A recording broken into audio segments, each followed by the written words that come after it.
a time sink, and that's something else that needs to be addressed. But that's another issue for another day. For today, we'd like to let everybody know that we're not going to tell you that you have to be on LinkedIn, that you have to be on Facebook. That's a personal choice that everybody gets to make. But we would like to encourage every class to have someone in their class as a representative who is on Facebook and who is on LinkedIn. They can be the same person, or they could be two different people. It could be the class president, or it could be somebody on a committee perhaps, or somebody who's just helping out and serving in that capacity, working with the class president. The point is to have that as an option so that it's available for everybody in your class who'd like to keep connected in that way. So if you could take that on as a challenge, as one of your things to do, is to find a person in your class who will take on that responsibility, whether it's yourself or whether it's somebody that you want to appoint. So let's get right to it then. If you'll notice, I'm at the BYU alumni webpage right here, and we're going to go ahead and just go back once again on logging in to get into the website, so everybody will have a chance to do that. Make sure that you can get into the website. Once you're in the website, you'll notice that there's the same things you saw before, but there's been a few changes here that we're going to talk about today. Down here on this part of the screen, once you log into the website, or even before you log in, you can see it as a matter of fact, but there's an opportunity to go directly to the Facebook and the LinkedIn groups for each of the classes for all of the alumni groups. So one of your first tasks, if you are on LinkedIn or if you are on Facebook or both, is to go to the appropriate location and join your class group. If you're already on LinkedIn and you're already on Facebook, you might as well join your group. It'll be another way to communicate. So for example, once you click on that link, you'll see there's two options here. One is find your class on LinkedIn, and the other is find your class on Facebook. So if you click on the LinkedIn link, you'll see here, let's get that wrong button there. You'll see here that all the classes are listed, and you can select the appropriate class for your graduating year, and then you simply click on the link for that class. In my case, it's 1996, and it'll ask me to sign in.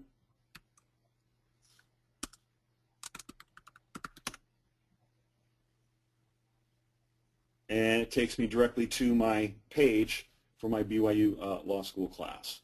And you'll see here's the discussion page that's right here. You also see there's some updates here, people who've joined the group. You can see who's in the group. You can come over here and you'll see at the top of the page there are all these different things that you can do.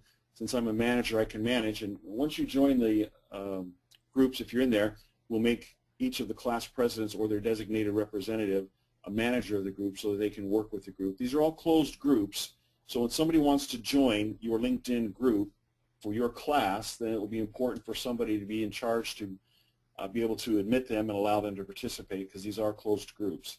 We're also putting a law school representative in each group. In this case, Roberta Lawler is in the group, will be an admin as well, so that in case a class president changes, moves, or is no longer involved, we'll still have an opportunity to maintain the groups for the folks to use. One of the nice things about this is you can go to the member and you can see all the members who belong to this group. And you'll see there's a number of them here in my class that have joined the group and they're on here. Using this is an opportunity that you can post things, you can send messages to people directly, you can post things for your group, and this will show up and be available to them when they're on LinkedIn. They'll be able to see the messages and the things that you post here. So for example, in my class, Todd Weiler, I just noticed there was an update on his page. He recently changed jobs. Todd is in my class, and he was most recently at Dorsey and Whitney, and I just noticed it happened a couple of days ago. He's taken a job as general counsel at Logistics Specialties. So that's something interesting. I can say, well, I'm going to send Todd a message and say,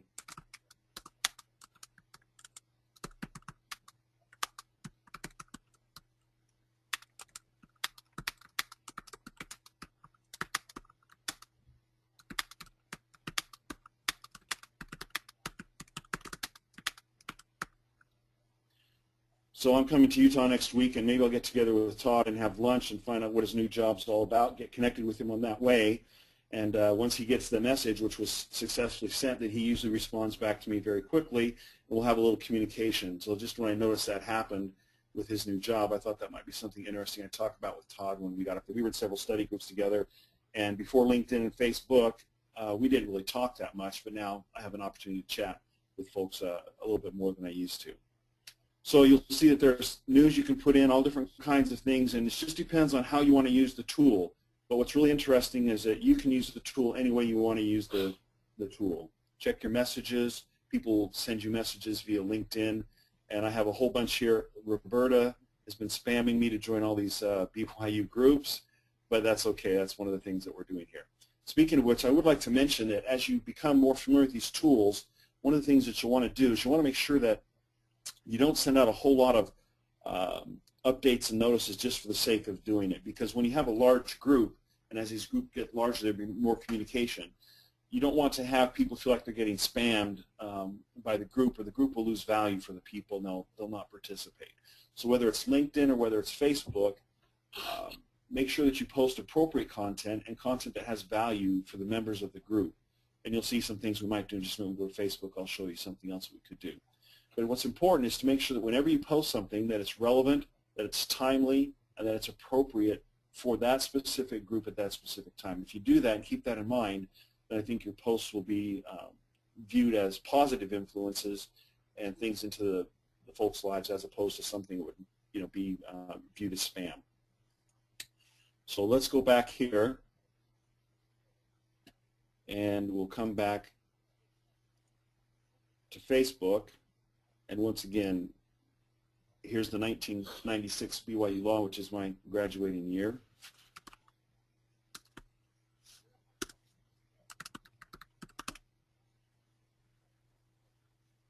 And here you'll see that there's some similar things and not so similar things. Some of the differences, it's very easy and very simple to post pictures and links and things like that to your page.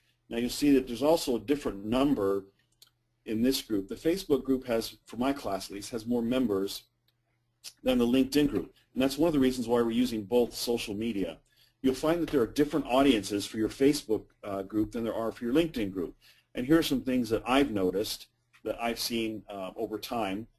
There's a tendency to be more family-friendly and collegial joking and kidding around on Facebook, whereas LinkedIn seems to be more geared towards professional notifications, communications, more associated with jobs and career moves and things like that, whereas there's a lot of family, kids, vacations, things like that on Facebook. If you're on Facebook, you know what I'm talking about.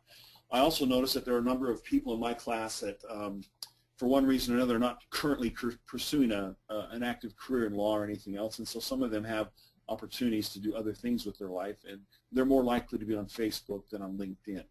So just keep that in mind, and you can see that we recently had our class reunion last October, and we had some pictures and some comments and things. It's kind of fun to see everybody. We were able to share some pictures that were posted from the reunion, and people were able to kind of get caught up and get connected. So that's one of the things that's kind of fun to do. It's very easy. I'm just going to show a few things here too. Some of you know are already very familiar with Facebook. This may be trivial for you, but there may be some people who aren't quite as familiar, and it'll be easy for them to see a few things. So if I wanted to add a photo to my Facebook feed for my class, it lets me bring up the files on my computer, and I can choose a file from my computer, and then I can say whatever I want to say about it. In this case, Denise is going to be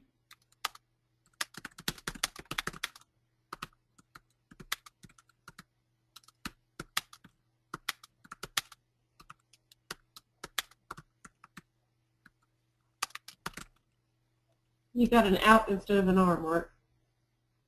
Well, you'll see what happens here in just a minute, okay? Okay.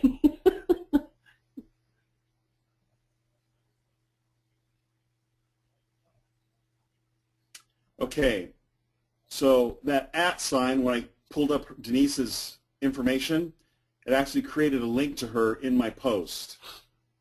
So by using the @ sign, it allows me to identify who it is.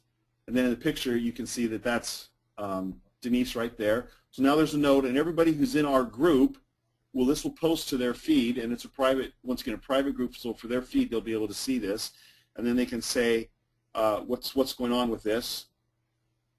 I can come and I can tag the photo.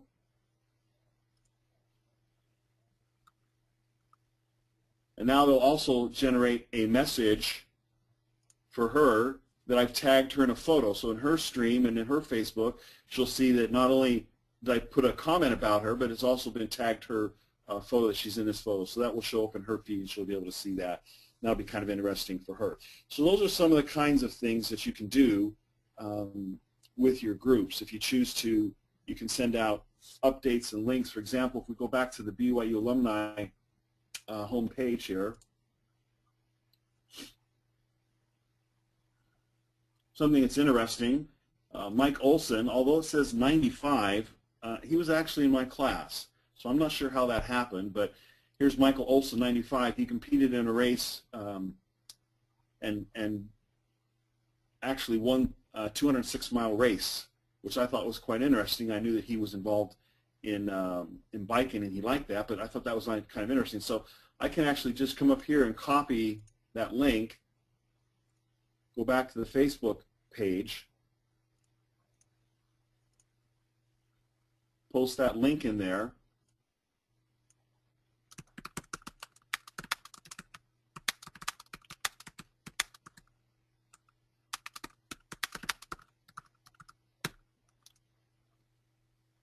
and then when I post that to the Facebook page,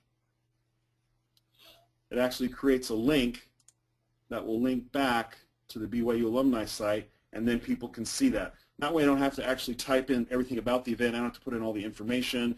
I don't have to spend a lot of time on that. I can just put the link there.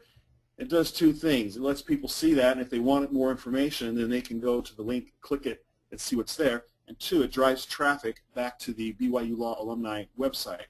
So any of the features that you see posted on the alumni homepage, there may be something interesting there that people in your class could see if they read the newsletter, because Roberta does a great job of sending out the newsletter, or if they're at the website. But a lot of people don't have the time or they don't see it. So if there's something particularly relevant that you want to see disseminated to your group, then you can use Facebook or LinkedIn to do that if that works out well for you. So those are some of the things. It lets you get messages out quickly. You can always go and send an email through the alumni website as we showed you in the last training. However, it's very difficult to do links and pictures and things like that in the email from the alumni website, so you'll have to get involved with Roberta or some of the IT folks there at the law school. Using Facebook and LinkedIn, it's much easier and probably quicker if you're already on Facebook and LinkedIn to simply use those. So those are some of the things that you can do. If you go back to your Facebook, for example, you can also search for people. I've found everybody in my class that I could find, so I really don't have anybody to search, but you can look for people. If you have friends that aren't involved in the group, you can actually invite a friend to join the group if you'd like to. So if you have a friend, you can come over here and add friends to the group if there were somebody in your friend list that you wanted to add. So let's see if there's something else here I had on that. No, I think that's pretty much most of the things that I had to show you. We could obviously spend a lot of time here, but I suppose most of you are already there, or you've seen it, or you haven't, and we could show you a lot that you wouldn't remember. So what I encourage you to do is to get signed up for LinkedIn and Facebook, if that's something that you're interested in. Take a look at, I'm sorry? I was just, this is Mary Hogan. Can you show people how to do an ad? Try adding me. Sure. So it's suggested, here's people that I know. Now, there's a difference between adding them to the group and adding them as a friend. So if we take a look at, see all the members, these are all the people that are members of the group. You can see these are already people in my friend who've already become friends. So that's a personal connection, one-to-one, as opposed to just being in the group. Now, these are people in the group that I have sent a friend request to, but they've not yet joined and confirmed me as a friend. So Mary, as you can see, Mary's here, and she's already in the group, but she has been added as a friend. So I can send add friend and put that she's a friend or acquaintance or whatever it is that is appropriate, and it will then make that happen. It'll send a request to Mary, and it'll show here now that friend request is sent.